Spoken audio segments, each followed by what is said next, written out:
और भगवान है, तब तक भगवान ने कहा अर्जुन से कि हे अर्जुन, अब मेरे स्वधाम जाने का समय आ गया है, अब मैं अपने वैकुंठ को जाऊंगा, मगर याद रखना जब मेरा शरीर छूट जाए तो मुझे छूना मत।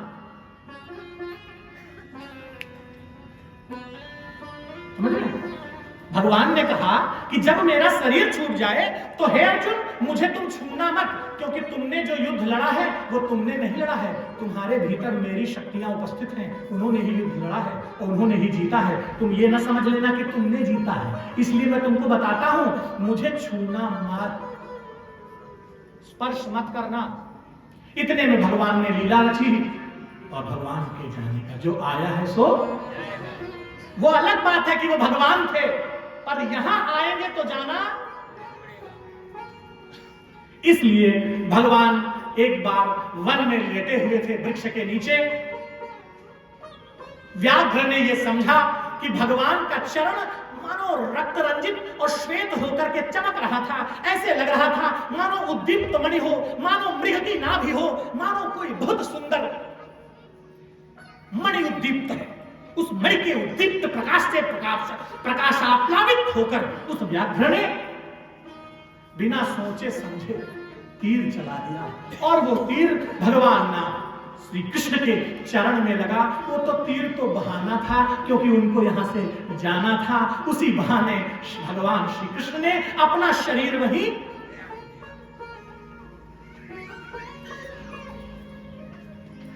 और जैसे ही शरीर त्यागा अर्जुन काबू में नहीं रह सके, अर्जुन से संभाला नहीं गया। जिसने इतना बड़ा युद्ध हमें जिताया है, जिसके बल पर हम अपना जीवन जीते थे, अब आज वो नहीं है तो मगर उनका शरीर नहीं है। अब मैं किसे गले लगाऊंगा, किसे हृदय से लगाकर अपनी बात कहूंगा, किससे दौड़ कर जाके ये कह दूंगा कि मुझे वो सता रहे हैं, मैं किससे जाकर अपनी बात कहूंगा जो मेरी बात सुन सकेगा। आज वो इस धराधाम पर नहीं है। इस बात से यद्यपि ये जानते हैं कि भगवान कहीं जाते नहीं, पर आज वो शरीर तो नहीं है जिस शरीर के को सारथी बनाकर मैंने युद्ध जीता है।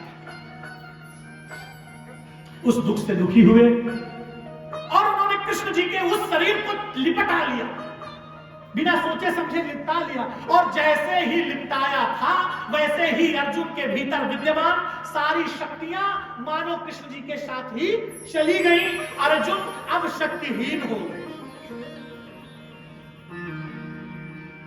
अर्जुन शक्तिहीन हुए, विलाप करने लगे, जंगलों में पागलों की भांति रोने लगे, विरह में विस्फुटित होने लगे और अत्यंत रुदन करते हुए हुआ ये। भगवान श्री कृष्ण की जो कुछ पत्नियां थी वो तो सुरक्षित पहुंच गई कहीं ना कहीं, परंतु कुछ ऐसी पत्नियां थी, कुछ सखियां थी, कुछ गोपियां, उनकी प्रेमिकाएं जो उनको स्नेह करती थी, वो थी जिनको अर्जुन ने अपने साथ रख लिया, पकड़ लिया कि हे माताओं तुम्हारी हम सुरक्षा करेंगे, वरना कैसे तुम्हारा जीवन कटेगा। इस बात के दुख से अर्जुन दुखी हुए और उनको लेकर द्वारिका से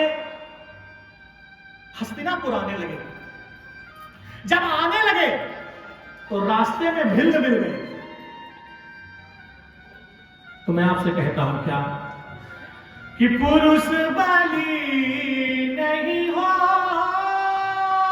है, समय हो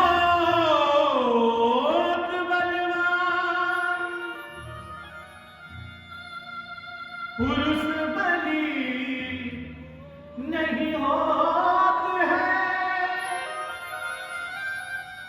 समय होत बलवान। भिल्लन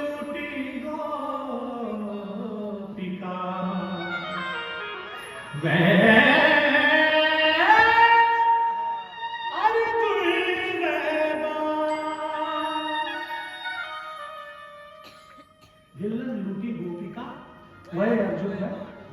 हालांकि अब मैं आपको इस कथा का रहस्य बता दूं, आपको आनंद आ जाएगा।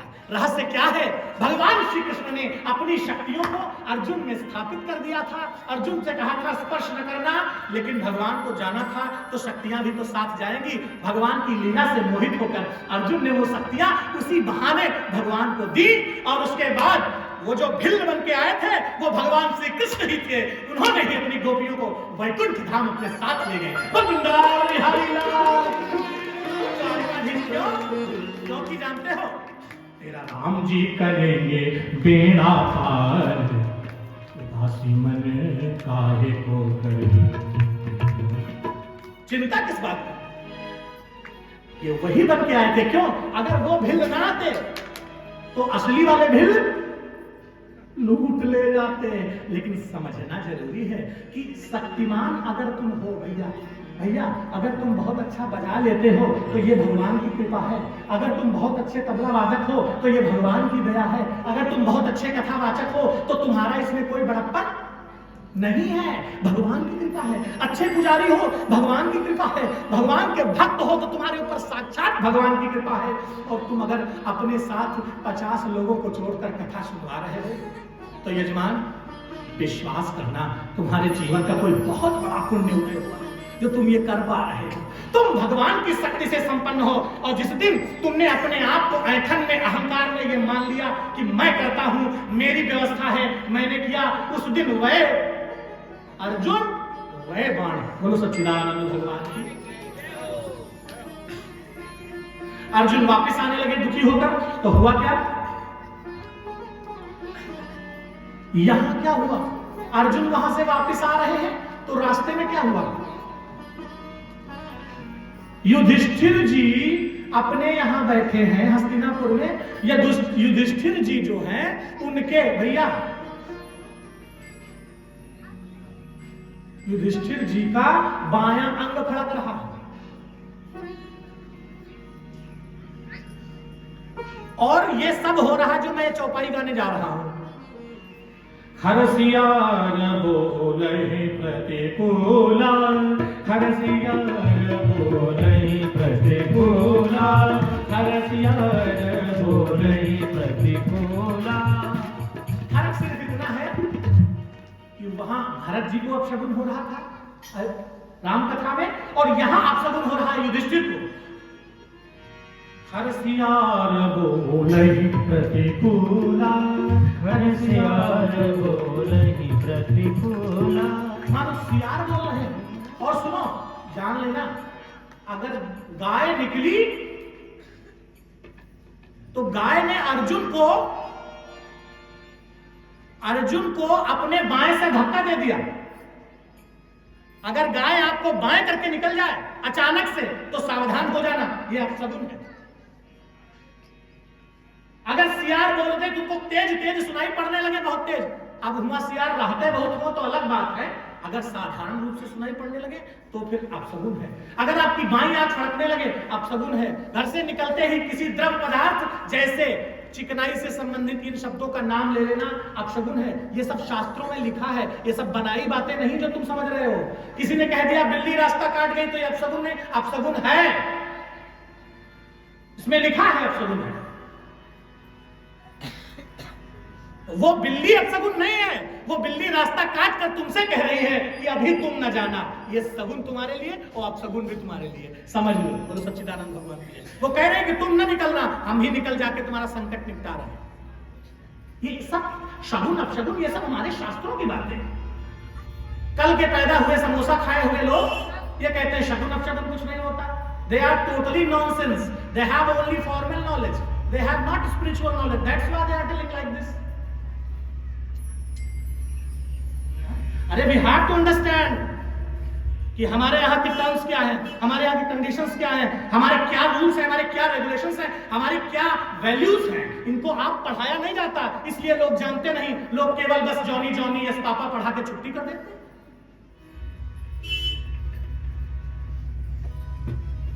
ये प्रासंगिक है, इसलिए भगवान कह रहे समझा दो। मैंने समझा दिया। बोलो सच्चिदानंद भगवान की। अर्जुन वापस आ रहे हैं और युधिष्ठिर को अपशगुन हो रहे हैं। इतने में जब अर्जुन वापस आए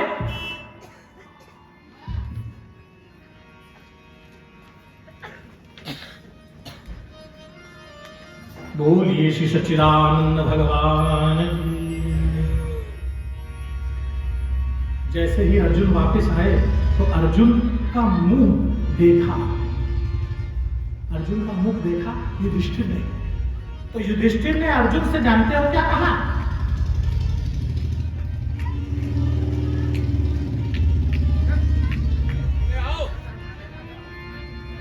बैठ जाओ भैया। अर्जुन से युधिष्ठिर जी ने कहा, हे अर्जुन भाई, तुम्हारा मुंह किस प्रकार उतरा हुआ है? तुम्हारा मुख तो ऐसे उतरा है जैसे तुमने किसी अगम्य स्त्री के साथ अगम्य आचरण कर दिया हो। ऐसा तुम तो कर नहीं सकते। तुम्हारे मुख पे निस्तेजता क्यों है? हे अर्जुन, क्या तुमने किसी का धन चुरा लिया है जो तुम्हारा मुंह इस तरह से लज्जित है, इस तरह से खिन्न मन है? ये सारी बातें लिखी हैं। क्या तुमने मद्यपान कर लिया है क्या जो तुम्हारा चेहरा इस प्रकार निस्तेज है? ऐसे तो तुम कभी नहीं थे। और अर्जुन, क्या मेरे भगवान श्री कृष्ण कुशल से हैं? क्योंकि इन्हीं सब कारणों के कारण ही तुम्हारा मुख निस्तेज हो सकता है, अन्यथा तुम्हारे मुख का तेज नहीं जा सकता। क्या मेरे भगवान श्री कृष्ण केशव कुशल से हैं?